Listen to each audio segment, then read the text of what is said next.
At the ministerial summit of Sun-Aligned movement that began on Monday, Guterres highlighted the need to find common ground with the UN's agenda of sustainable development. The transfer from Ecuador's biggest private bank, Banco Pichincha, have been blocked for 72 hours due to a cybersecurity incident.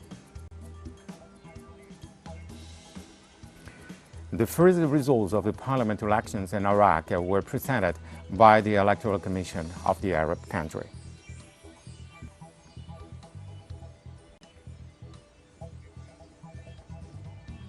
Hello, welcome to From the South. I'm Craig Gomez from the teleSUR studios in Havana. We begin with the news. On Monday, the ministerial summit for the 60th anniversary of the non-aligned movement began in Serbia. The Serbian President Aleksandar Vučić opened the ministerial summit in Belgrade under the theme for the consolidation of multilateralism and plurality. The participating ministers will discuss the future of the non-aligned movement for 2 days. The full members of the NAM are 117 countries and one autonomous territory, conformed by 53 African nations, 26 Latin American nations, 38 Asian nations, and only Belarus for Europe. The NAM was founded during the collapse of the colonial system and the emancipatory struggle of the peoples of Africa, Asia, Latin America, and other regions of the world.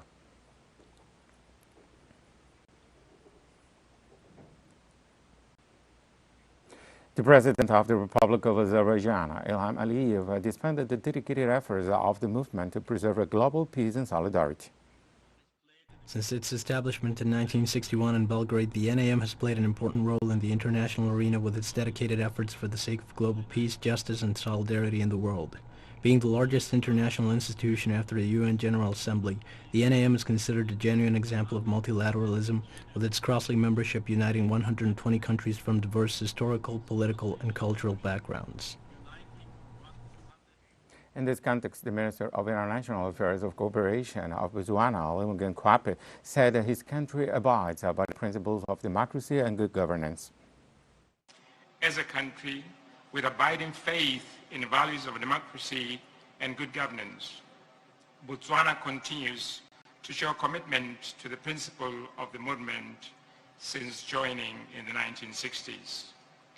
As a small country surrounded by the then colonial and apartheid regime, we played our genuine part to support the effort of the NAM and those of the liberation movements in our region the best way we could.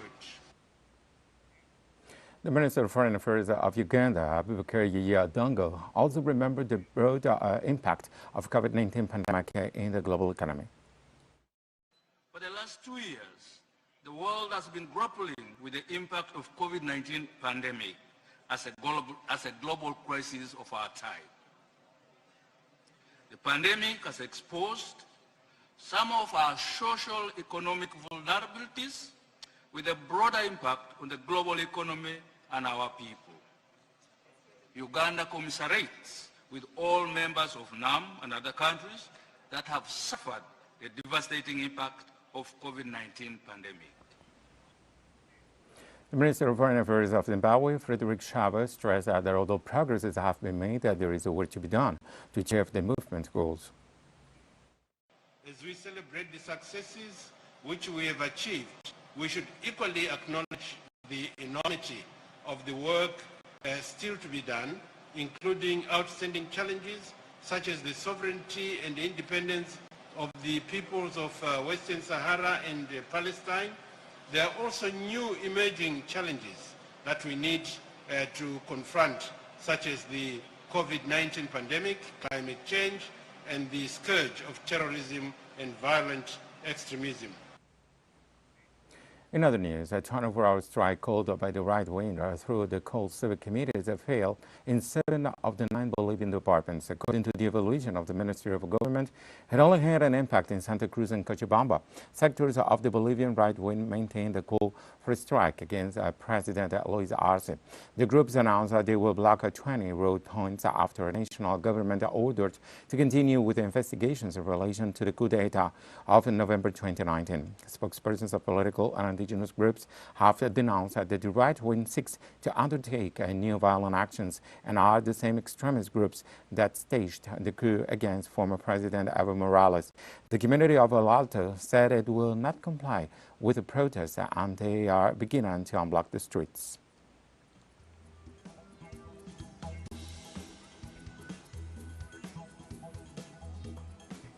We'll take a short break.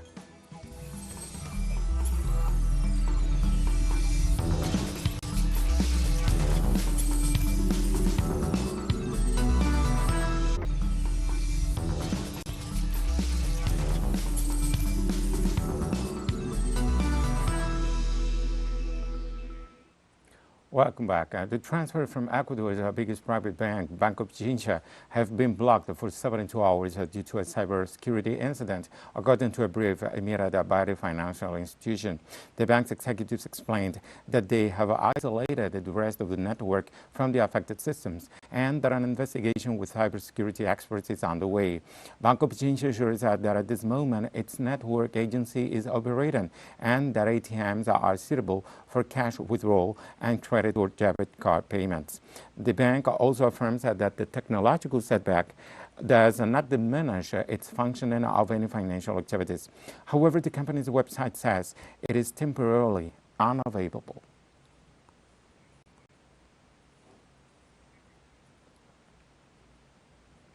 The Colombian people condemned the murder of a 12-year-old boy and an 18-year-old young man in Tibú, north of Santander, after robbery. Witnesses stated that the victims were tied up to be handed over to the authorities, but the armed men took them to a rural area of the municipality and killed them. The local inhabitants condemned the minors' killing, and the general director of the Colombian Institute of Family Welfare, Elena Arbeláez, said that the acts are unjustified as they threaten children and youth. The UN Human Rights Organization in Colombia also made a statement condemning the act.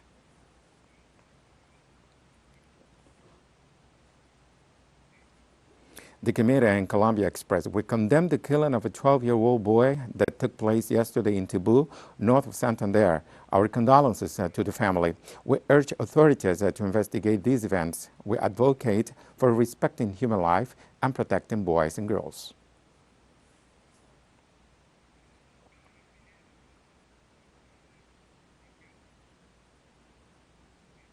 In other news, a violent repression from carabineros in Chile left 18 injured and at least 10 detained during the march calling out for the rights of the Mapuche people. Amid the mobilization, a human rights defender was killed. As the march headed toward the heavily transited sector of the General Bernardo O'Higgins Avenue, the main of the capital, Santiago, police was ordered by the Minister of Interior to strike the gathering of civilians. The repressive forces used high-pressure water tanks and tear gas. The protesters of the indigenous people were called on Sunday to stage a rally in the Bustamante Park in favor of the revindication of autonomy of the native inhabitants. This happened hours before October 12th, when another year of the encounter between the two worlds is commemorated, as the contact of American and European civilizations in 1492 gave way to the modern era and centuries of colonial domain, which still echo in the present struggles of the indigenous peoples and the Latin American nations.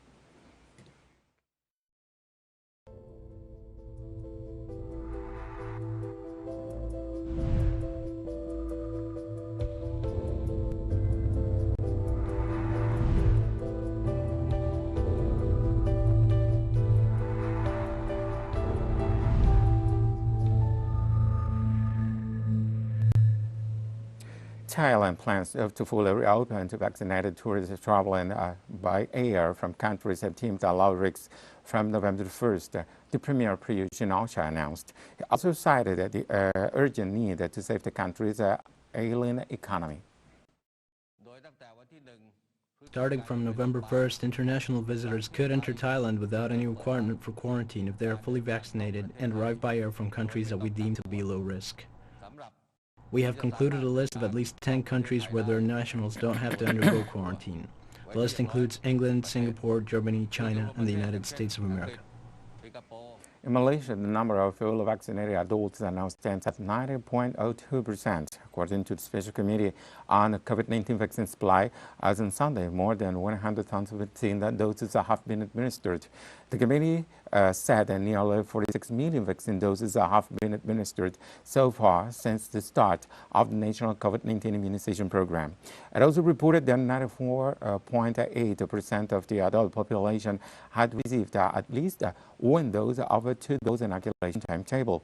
Prime Minister Ismail Sabri Yaakob announced this Monday the opening of domestic borders, but only for those fully vaccinated against COVID-19.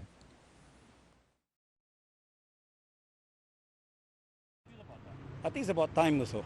I mean, we have allowed the numbers the numbers were quite high at first, so I can understand the government's apprehensiveness about people traveling. But with the numbers coming down now, and almost 90% of the adult population has been vaccinated, I think it's about time that they should allow us to actually start doing travel. I mean, because then people start getting start lapsing in their own precaution, right? And the first thing I know is a lot of people who haven't been traveling, they'll start traveling because previously it was a boundary that we had to abide to. So now the boundary is no longer there, right? So a lot of people will definitely start traveling, and then that worries. We go now to a final short break.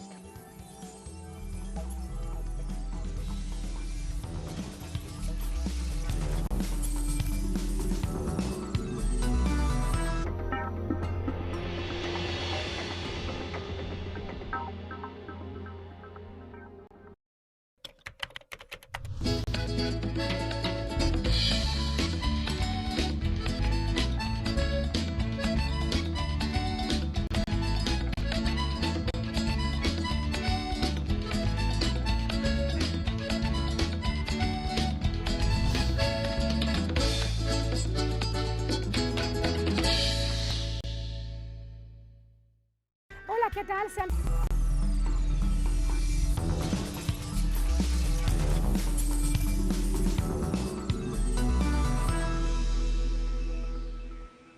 Welcome back. On Monday, the first results of the parliament elections in Iraq were presented.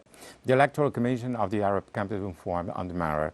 The president of the commission, Yeli Latnan, reported that the preliminary provincial consults counted 9 million voters participating in the turnout.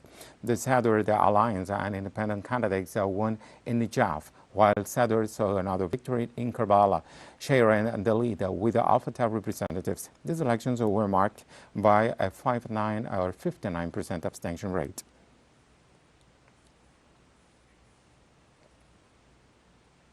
Fatih Bayram, head of the International Energy Agency, urged countries who said they will implement measures to attain their climate goals before they attend the COP26 at the end of October in Glasgow. The pledges are good, rhetoric is good, but I would like to see not a big gap between the rhetoric and what is happening in the real life. It is a Herculean task, a very narrow pathway, but still possible. But here comes the important thing. We make our efforts. We try to reach his target, but even if we are not able to reach 1.5 degrees, if it is 1.6 or 1.7, it is still okay. Better than having this almost 3 degrees temperature increase. If it is 1.6 or 1. Residents of the occupied Syrian Golan Heights protested against Israeli plans to establish a new illegal settlements on their land. The Golanists announced Israel's plans to establish new settlements on their lands, projects that include the construction of 7,000 new units with the aim of increasing the number of settlers from 40 to 100,000. In addition to installing 46 wind turbines of the villages of Mashdal, Shams, and Kenya, Bikata, and Mazada. These decisions constitute a violation of the resolution of the international legitimacy and the Charter of the United Nations, as the Arab people stated.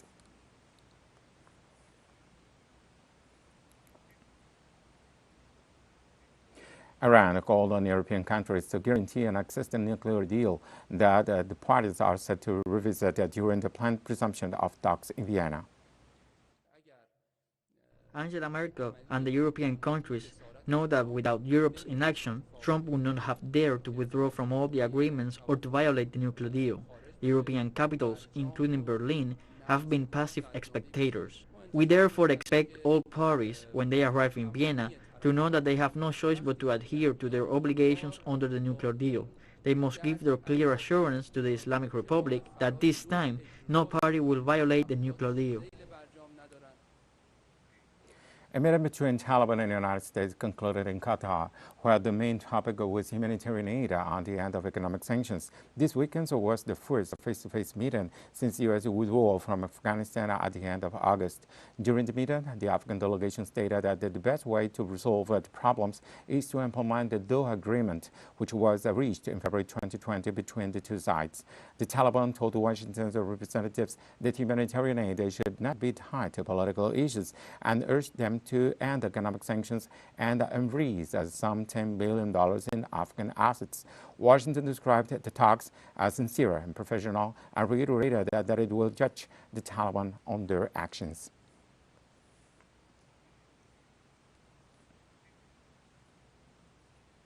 Thousands of Greek teachers staged a 24-hour strike to protest against new mandatory teacher evaluations and to demand more funding for public schools.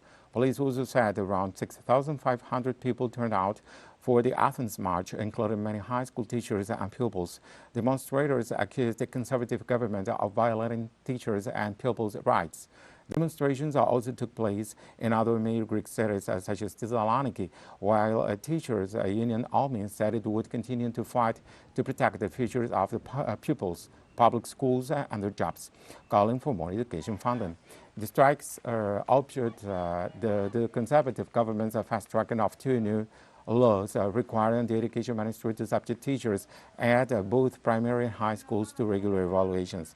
They also claimed that the government used coronavirus pandemic restrictions to force through the laws without public debate.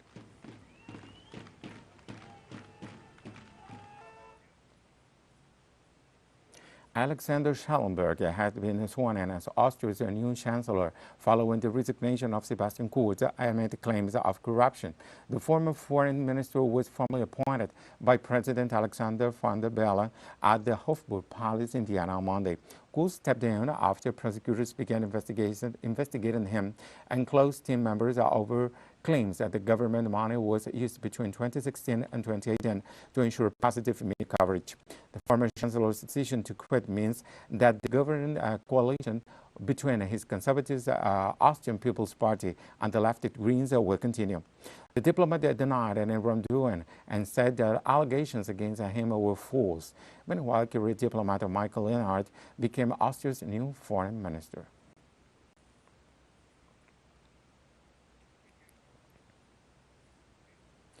And the recent research by the Center for Democracy and Technology revealed that electronic devices handed to students during the school closure amid the pandemic were used to spy on the kids under the pretext of protecting them.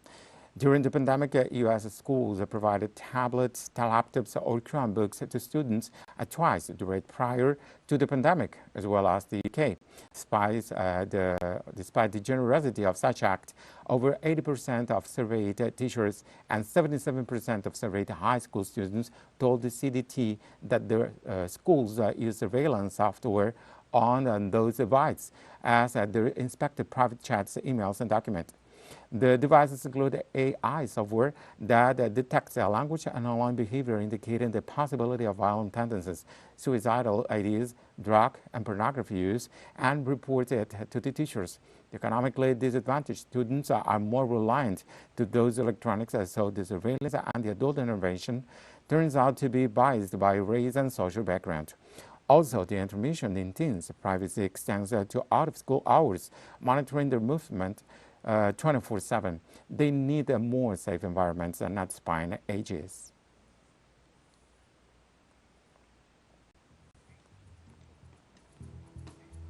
And we've come to the end of this news brief, but first we invite you to watch a video on the child marriage, a violation of human rights in the context of the International Day of Girls, which is commemorated on October the 11th.